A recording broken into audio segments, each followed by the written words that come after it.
ಆಡಿದ್ರು, ತುಂಬಾ ಎಕ್ಸೈಟಿಂಗ್. ಮತ್ತೆ ದ್ರಾವಿಡ್ ಅವರಿಗೆ ಇದ್ ಮಾಡ್ಬೇಕು, ಕಂಗ್ರಾಚ್ ಹೇಳ್ಬೇಕು ಸರ್. ಮ್ಯಾಚ್ ಗೆದ್ಮೇಲೆ ಫುಲ್ ಪಾರ್ಟಿನಾ ಅಂತ? ಹೌದು ಮ್ಯಾಮ್. ಸುಮಾ ಅವರು ಚೆನ್ನಾಗಿ ನಡ್ಸ್ಕೊಡ್ತೀರಾ, ನಿಮ್ ಚಾನೆಲ್ ನ ಯಾವಾಗ್ಲೂ ನೋಡ್ತಾ ಇರ್ತೀವಿ. ಹಾಗೆ ನೋಡ್ತಾ ಇರಿ ಪೂರ್ಣಿಮಾ ಅವರೇ, ನಿಮ್ಮ ಸಹಕಾರ ಯಾವಾಗ್ಲೂ ಕೂಡ ನಮ್ಗಿರ್ಲಿ. ನಮ್ಗೆ ಈಗ ನೀವು ಕರೆ ಮಾಡಿ ಈ ವಿಚಾರ ಹೇಳಿದ್ರಲ್ಲ, ನಮಗೆ ಭಾರತ ಟೀಮ್ ಗೆಲ್ತಾರ ಅಷ್ಟೇ ಖುಷಿ ನಮಗೂ ಕೂಡ ಬಂತು. Thank you so much Purnima ಅವರೇ ನಮ್ಮೊಂದಿಗೆ ಮಾತಾಡೋದಕ್ಕಾಗಿ. ರಾಜೇಶ್ ಮಂಡ್ಯದಿಂದ ಕರೆ ಮಾಡಿದ್ದಾರೆ. ರಾಜೇಶ್ ಅವರೇ ನಮಸ್ಕಾರ. ನಮಸ್ಕಾರ ಸರ್. ನಮಸ್ಕಾರ. ಮಂಡ್ಯ ಭಾಷೆನಾಗ ಹೇಳ್ರಿ, ಇವತ್ತು ಭಾರತ ಗೆದ್ದು ಟೀಮ್ ವಾಪಸ್ ಬಂದೆ, ನಮ್ಮ ಭಾರತ ತಾಯ್ನಾಡಿ ಕಾಲಿಟ್ಟಿದ್ದಾರೆ, ಮೆರವಣಿಗೆ ಬಂದಿದೆ. ಮಂಡ್ಯ ಭಾಷೆನಾಗ ಹೇಳಿ, ಏನ್ ಹೇಳ್ತೀರಿ? ಹೌದು ಸರ್, ನಮ್ಮ ಇಂಡಿಯಾದಲ್ಲಿ ಕ್ರಿಕೆಟ್ ಅಂದ್ರೆ ತುಂಬಾ ಫೇಮಸ್ ಇವಾಗ. ಮಂಡ್ಯದವ್ರು ಖುಷಿ ಪಟ್ರೆ ಇಡೀ ಇಂಡಿಯಾನೇ ಖುಷಿ ಪಡ್ತಂತೆ. ಹೇಳ್ರಿ ಮಂಡ್ಯದಲ್ಲಿ ನೀವ್ ಯಾಕೆ ಇಷ್ಟೊಂದು ಡಲ್ಲಾಗಿ ಮಾತಾಡ್ತೀರಾ? ಜೋಶೇ ಕಾಣಿಸ್ತಿಲ್ಲ. ಅದು ಮಂಡ್ಯದಲ್ಲಿ ಸ್ಟೇಡಿಯಂ ಆಗ್ಬೇಕು ಸರ್, ಇಂಡಿಯಾ ಬಂದು ಗೆಲ್ಬೇಕು, ಅಲ್ಲೊಂದು ಕಪ್ ಇಟ್ರೆ ನಮ್ಗೂ ಖುಷಿ. ಮಂಡ್ಯದಲ್ಲಿ ಒಂದು ಸ್ಟೇಡಿಯಂ ಮಾಡಿದ್ರೆ ಒಳ್ಳೆ ಚೆನ್ನಾಗಿರುತ್ತೆ.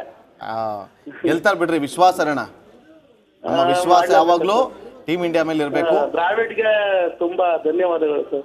ದ್ರಾವಿಡ್ ಅವ್ರಿಗೆ ತುಂಬಾ, ಕರ್ನಾಟಕದವರು ನಮ್ಮ ತುಂಬಾ ತುಂಬಾ ಹೆಮ್ಮೆ ಆಗುತ್ತೆ. ಓಕೆ, ಧನ್ಯವಾದಗಳು ರಾಜೇಶ್ ಅವರೇ ನಮ್ಮೊಂದಿಗೆ ಮಾತಾಡಿದ್ದಕ್ಕೆ. ಮತ್ತೊಬ್ಬರು ಕರೆಯಲಿದ್ದಾರೆ, ಶಾಂತಾರಾಮ್ ಅವರು. ಶಾಂತಾರಾಮ್ ಅವರೇ ನಮಸ್ಕಾರ. ನಮಸ್ಕಾರ ಮೇಡಮ್. ಎಷ್ಟು ಖುಷಿ ಇದೆ ಇವತ್ತು? ಎಷ್ಟು ಖುಷಿ ಇದೆ ನಿಮ್ಗೆ ಅಂತ? ನನ್ಗೆ ತುಂಬಾ ಖುಷಿ ಇದೆ ಮೇಡಮ್. ನಿಮ್ ಚಾನೆಲ್ ಅಲ್ಲಿ ನ್ಯೂಸ್ ಇದ್ ಮಾಡೋದು, ಜಯಪ್ರಕಾಶ್ ಶೆಟ್ಟಿ ಸರ್ ನ್ಯೂಸ್ ಇದ್ ಮಾಡೋದು ತುಂಬಾ ತುಂಬಾ ಖುಷಿ ಇದೆ ಮೇಡಮ್. ನನ್ಗೆ ಕೇಳಿಸ್ಕೊಳ್ತಾವ್ರ ಜಯಪ್ರಕಾಶ್ ಶೆಟ್ಟಿ ಇಲ್ಲೇ ನಿಮ್ಮ ಧ್ವನಿನ, ನಿಮ್ಮ ಧ್ವನಿ ಕೇಳಿಸ್ಕೊಳ್ತಾವ್ರ ಇಲ್ಲೇ. ಹೌದು, ಅವ್ರ ನ್ಯೂಸ್ ಇದೆ ಅಂದ್ರೆ ನಾನು ನನ್ನ ಮಗಳು ನಮ್ಮ ಮನೆಯಲ್ಲ ಅವ್ರ ಫ್ಯಾನ್ ಸರ್. ನಾವು ತುಂಬಾ ಖುಷಿ ಆಗುತ್ತೆ ಅವರು ನ್ಯೂಸ್ ನಮ್ಗೆ ಇದ್ ಮಾಡುವಾಗ. ಅವ್ರ ನ್ಯೂಸ್ ಅಂತ ನಾವು ತಪ್ಸೋದೇ ಇಲ್ಲ ಸರ್. ನಿಮ್ಮ ಈ ಮಾತನ್ನ ಕೇಳಿದ್ರೆ ನಮಗೂ ಕೂಡ ತುಂಬಾ ಖುಷಿ ಆಗುತ್ತೆ. ಮೊನ್ನೆ ಮ್ಯಾಚ್ ಹೆಂಗಿತ್ತು, ಯಾರೆಲ್ಲ ನೋಡಿದ್ರಿ ಅಂತ? ತುಂಬಾ ಚೆನ್ನಾಗಿತ್ತು ಮೇಡಮ್. ನಾನು ನಮ್ಮ ಹಸ್ಬೆಂಡ್ ಮಕ್ಕಳು ಎಲ್ಲ ನೋಡಿದ್ವಿ ಮೇಡಮ್ ಫುಲ್ಲು. ಅಂದ್ರೆ ಲಾಸ್ಟ್ ಅಲ್ಲಿ ಸ್ವಲ್ಪ ಟೆನ್ಷನ್ ಆಗಿತ್ತು ಮೇಡಮ್. ಅದೇ 6 ಹೊಡೆದ್ರಲ್ಲ 2 ಸಲ, ತುಂಬಾ ಟೆನ್ಷನ್ ಆಗಿತ್ತು. ಅಯ್ಯೋ ನಮ್ಮ ಇಂಡಿಯಾ ಇದಾಗ್ಬಿಡುತ್ತಲ್ಲ ಅಂತ. ಆದ್ರೂ ಲಾಸ್ಟ್ ಅಲ್ಲಿ ಗೆದ್ದಿದಂತೂ ತುಂಬಾ super madam. Okay, thank you Shantaram ಅವರೇ ನಮ್ಮೊಂದಿಗೆ ಮಾತಾಡಿದ್ದಕ್ಕೆ. ಸರ್, ಈಗ ನೀವು ಹೇಳ್ತಾ ಇದ್ರಿ, ವಿಚಾರಗಳನ್ನು ಸಾಕಷ್ಟು ಹಂಚ್ಕೊಳ್ತಾ ಇದ್ರಿ. ನೋಡ್ತಾ ಇದೀವಲ್ಲಿ ಎಲ್ಲರ ಜೋಶ್, ಎಲ್ಲರ ವಿಶ್ವಾಸ.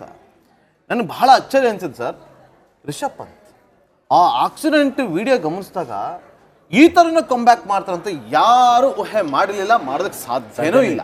ಜೀವ ಉಳಿದಿದ್ದೆ ಹೆಚ್ಚು ICU-ನಲ್ಲಿದ್ರು, ಆ ಕಾಲ್ಗೆ ಅದೇನೇನೋ ಕಟ್ಕೊಂಡು ಬರಬೇಕಾದ್ರೆ ವಾಪಸ್ ಇವ್ರು ಬಂದು ಆಡ್ತಾರಂತೇಳಿ. ಈ ಬಾರಿಯ ಈ ಟೂರ್ನಮೆಂಟಲ್ಲಿ, ಇಡೀ ಟೂರ್ನಿಯಲ್ಲಿ ಗಮನಿಸಿದಾಗ ಅತ್ಯದ್ಭುತವಾಗಿ ಆಟ ಆಡಿದ್ರು. ಎಲ್ಲ ಒಂದು ಕಡೆ ರೋಹಿತ್ ಶರ್ಮಾ ಔಟ್ ಆಗಿ ಹೋಗ್ತಾ ಇದ್ರು, ವಿರಾಟ್ ಕೊಹ್ಲಿ ಔಟ್ ಆಗಿ ಹೋಗ್ತಾ ಇದ್ರು. ಯಾರಪ್ಪ ನೆಕ್ಸ್ಟ್ ಅಂತಂದಾಗ ರಿಷಬ್ ಪಂತ್ ತುಂಬಾ ಚೆನ್ನಾಗಿ ಆಟ ಸಿಕ್ಕಾಪಟ್ಟೆ. ಅವ್ರು ಒಂದೊಂದು ಆಟವನ್ನು ಆಡಬೇಕಾದ್ರೂ ಕೂಡ ಅವ್ರ ಆಕ್ಸಿಡೆಂಟ್ ನನ್ನ ಕಣ್ಮುಂದೆ ಬರೋದು. ಬಿ ಹಾನೆಸ್ಟಾಗಿ ಹೇಳ್ತಾ ಇದ್ದೀನಿ ಮಾತನ್ನ. ನೀವೊಬ್ರು ಅದನ್ನ ಹೇಗೆ ವಿಶ್ಲೇಷಣೆ ಮಾಡ್ತೀರಿ? ಹೇಗೆ ಸಾಧ್ಯ ಆಯಿತು ಅದನ್ನ ವಾಪಸ್ ಕಮ್ ಬ್ಯಾಕ್ ಮಾಡೋದಕ್ಕೆ? ನಿಜವಾಗ್ಲೂ ಆ್ಯಕ್ಚುಲಿ ಕ್ರಿಕೆಟಲ್ಲಿ ನಾವು ಸುಮಾರು ಇಂಜುರಿಗಳನ್ನು ನೋಡ್ತೀವಿ. ಇಂಜುರಿಗಳನ್ನು ಬಾಲ್ ಬಿದ್ದದ್ದು ನೋಡಿ ಸುಮಾರು ಜನನು ಆ ಥರ ಎಫೆಕ್ಟ್ ಇದ್ದೇ ಇರುತ್ತೆ. ಬುಮ್ರಾ ಎಷ್ಟು ಟೂರ್ನಮೆಂಟ್ ನಿಜವಾಗ್ಲೂ ಆಡಲಿಲ್ಲ, ಬಟ್ ನಮ್ಮ ವಿಡಿಯೋಗಳನ್ನ ನೋಡಿದರೆ, ಪಂತ್ ಆಕ್ಸಿಡೆಂಟ್ ಆಗಿರೋದನ್ನ ನೋಡಿದರೆ ಬೆಳಗಿನ ಜಾವ ಅಂತ ಕ್ರಿಕೆಟ್ ಇನ್ನೇನು ಆಡೋದೇ ಇಲ್ವೇನಪ್ಪ ಇವರು. ಆಡೋಕ್ಕಿಂತ ಮುಂಚೆ ಫಸ್ಟು ಅವರು ಸುರಕ್ಷಿತವಾಗಿ ಬಂದರೆ ಸಾಕಪ್ಪ, ಆ ಥರ ಅವರ ಕಾರ್ ಸ್ಪೀಡ್ನ ನೋಡಿದರೆ ನಿಜವಾಗ್ಲೂ ಇವರು ಇನ್ನೇನು ಮುಂದೆ ಕ್ರಿಕೆಟ್ ಆಡಲ್ಲ ಅಂತೀವಿ. ಬಟ್ ಒಂದೇ ಒಂದು ವರ್ಷದಲ್ಲಿ ನಮಗೆ ಅವ್ರು ವಾಪಸ್ ಈ ರೆಡಿಯಾಗಿ ಬರ್ತಾರಂದರೆ ನಿಜವಾಗ್ಲೂ ಅವರ ಒಂದು self confidence is very important ಅನಿಸುತ್ತೆ. ಆಮೇಲೆ ಸೆಲ್ಫ್ ಕಾನ್ಫಿಡೆಂಟ್ ಬಹಳ ಇಂಪಾರ್ಟೆಂಟ್. ಮತ್ತೊಂದು ವಿಚಾರ, ಈಗ ಬುಮ್ರಾ ಬಗ್ಗೆ ಮಾತಾಡ್ತಾ ಇದ್ದಾರೆ. BCCI T20 ಆಡಿದೆ, IPL ಮ್ಯಾಚ್ ಆಡೋದಕ್ಕೆ ಬಿಡಲಿಲ್ಲ ಬಿಕಾಸ್ ಆಫ್ ವರ್ಲ್ಡ್ ಕಪ್.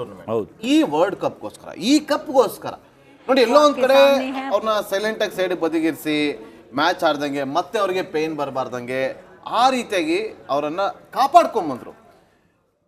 ಆ ಒಂದು ಕಾಪಾಡ್ಕೊಂಬಂದ್ರಲ್ಲ, ಇದು ಇವತ್ತಿನ ಪ್ಲಾನ್ ಆಗಿರಲಿಲ್ಲ, ಮೊನ್ನೆ ಪ್ಲಾನ್ ಆಗಿಲ್ಲ, ಒಂದು ದೂರಾಲೋಚನೆ ಇತ್ತು.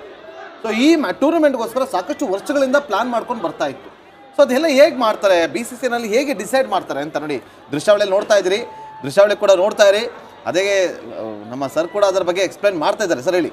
ನಿಜವಾಗ್ಲೂ ಏನಂತಾರೆ, ರೋಹಿತ್ ಶರ್ಮಾ ಸಹ ನೀವು ಟೂರ್ನಮೆಂಟ್ ಆದಮೇಲೆ ಅವ್ರು ಸ್ಪೀಚಲ್ಲಿ ಹೇಳ್ತಾರೆ, ಇವತ್ತಿಂದ ನಿನ್ನೆ ಪ್ಲ್ಯಾನ್ ಅಲ್ಲ, ಇದು 3-4 ವರ್ಷದಿಂದ ನಾವು ಮಾಡ್ಕೊಂಡು ಬಂದಿರೋಂಥ ಒಂದು ಪ್ಲ್ಯಾನ್ ಇವತ್ತು ನಮಗೆ ರಿಸಲ್ಟ್ ಕೊಡ್ತಾ ಇದೆ ಅಂತ ರೋಹಿತ್ ಮ್ಯಾಚ್ ಆದಮೇಲೆ ಸ್ಪೀಚಲ್ಲಿ ಹೇಳ್ತಾರೆ. ಆ್ಯಕ್ಚುಲಿ ಬಟ್ ಇದೇನಂದರೆ ಒಬ್ಬರಿಂದ ಆಗುವಂಥದ್ದಲ್ಲ ಇದು.